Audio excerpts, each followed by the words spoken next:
Hi, this is me, Dr. Rawat, and I welcome you all to this series of rubric differentiation. तो आज के rubric हैं anxiety dark and the other one is groping as if in dark. So let's discuss with the first rubric, that is anxiety dark in. Anxiety क्या है? Anxiety is a feeling of worry. It is a feeling of fear as well and some kind of apprehension जो हमें तब आता है जब हमें एक अनसर्टेनिटी होती है of the outcome.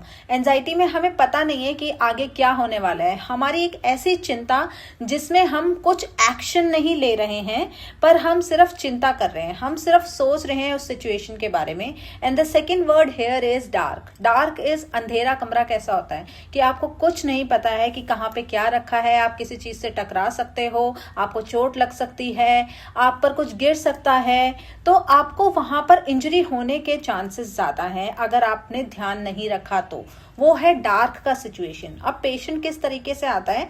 Patient usually says कि पता नहीं डॉक्टर साहब ये मुझे क्या हो गया है, मुझे समझ नहीं आ रहा है कि ये सिम्टम आ क्यों रहा है. मैं तो ये भी नहीं करता, मैं तो वो भी नहीं करता, है ना. तो ये क्यों आ रहा है ये सिम्टम, या ये बीमारी मुझे क्यों हो गई है, या फिर उसको पता ही नहीं है कि उसको क्या बीमारी हुई है कि डॉक्टर साहब ये क्यों हो रहा है, ये ऐसा क्यों होता है, ये कौन सी बीमारी में होता है, ये मुझे ऐसा कब से हो रहा है, मुझे समझ नहीं आ रहा है कि ये क्यों हो रहा है, मैं समझ नहीं पा रहा हूँ ये मुझे क्यों हो रहा है. समझ नहीं आना मतलब वो एक डार्क का सिचुएशन है उसके लिए और उसमें वो कुछ कैलकुलेट नहीं कर पा रहा है. इसमें पेशेंट को पता नहीं है कि उसको क्या हो रहा है, किस कारण से उसको वो हो रहा है, इसलिए उसको चिंता है कि आगे जाकर पता नहीं ये क्या रूप ले लेगी ये बीमारी. जैसे मेरे पास एक एक्जिमा की पेशेंट थी और साथ साथ में उसको अर्टिकेरिया भी था. तो वो जब भी उसको कुछ आता था ना, इरप्शन नया आता था या कहीं पे कुछ थोड़ा सा भी स्किन में रेडनेस आती थी या थोड़ा सा एबनॉर्मल स्किन दिखती थी, तो वो तुरंत एंजाइटी में आ जाती थी कि अब ये क्या हो रहा है, ये क्या हो रहा है, ये मुझे क्यों हो रहा है, ये मुझे ये नहीं समझ में आ रहा है कि इसका रीजन क्या है. तो उसको एक रीजन नहीं मिल पा रहा है, वो रीजन फाइंड आउट नहीं कर पा रहा है, इस कारण से उसको चिंता हो रही है. मैंने कहा कि आपको इतनी चिंता क्यों है?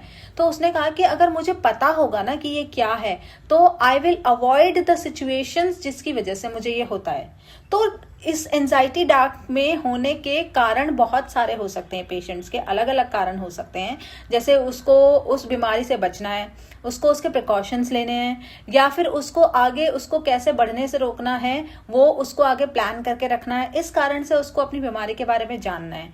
तो जब वो नहीं जान पाता है, उसको नहीं समझ में आ पाता है कि चीजें मेरे साथ क्यों हो रही हैं, क्या हो रहा है, मेरे को ये सिम्टम्स कैसे आ रहे हैं, कैसे स्टार्ट हुआ, जब उसको इस सब चीजों के बारे में कुछ भी समझ नहीं आता है, पेशेंट आपका एंजाइटी डार्क में है. मतलब वो एक ऐसे सिचुएशन में है जहां पर उसको कुछ भी पता नहीं है कि उसके साथ क्या हो सकता है और क्या वो आगे होने वाला है. उसको इंजरी होने के चांसेस वहां पर ज्यादा है क्योंकि वो प्रिकॉशंस नहीं ले सकता है due to that dark situation. The next rubric is groping as if in dark.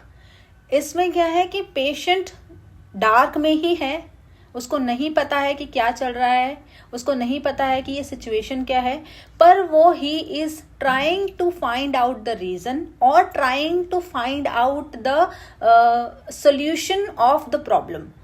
यानी कि वो अपनी डिजीज के लिए कभी ये करने की कोशिश करेगा, कभी वो करने की कोशिश करेगा. जैसे उसको इचिंग हो रही है किसी पेशेंट को तो वो कभी आइस लगाएगा, कभी वो कोई टैल्कम पाउडर लगाएगा, कभी वो कोई ऑइंटमेंट लगाएगा, कभी वो कुछ करेगा, कभी वो कुछ करेगा to get the relief from the itching, from the symptom, from the pain. वो ऐसा करने की कोशिश करेगा. ग्रोपिंग का एक्चुअली मतलब क्या होता है? टटोलना. As if you are trying to find something in the situation where you do not know anything. जब आप अंधेरे में होते हो और आपको कुछ नजर नहीं आ रहा होता है तो आप क्या टटोल कर चीजें देखते हो और उसके बाद फाइंड करने की कोशिश करते हो, या तो सोल्यूशन या तो रास्ता यहाँ से बाहर निकलने का, या फिर कुछ उजाला हो जाए ऐसा कुछ करने का कोशिश करते हो. तो पेशेंट भी अपनी डिजीज सिचुएशन में वही करने की कोशिश करता है. वो या तो इस डिजीज कंडीशन से, इस पेन से, इस सफरिंग से बाहर निकलना चाहता है, या फिर वो इसका रीजन ढूंढना चाहता है. और रीजन भी वो इसलिए ढूंढना चाहता है so that he can cure his problems, he can cure his symptoms, he can get relief from the symptoms. So he tries to find the way out.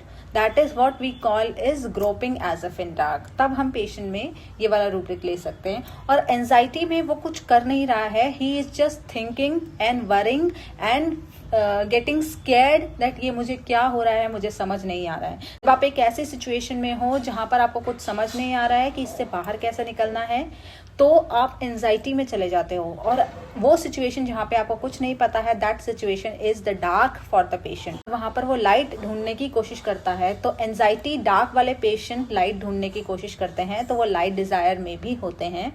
और हर एंजाइटी डार्क वाला patient grouping as if in dark में नहीं होता, लेकिन anxiety dark वाले patients light desire में, grouping as if in dark वाले पेशेंट भी लाइट डिजायर में हो सकते हैं।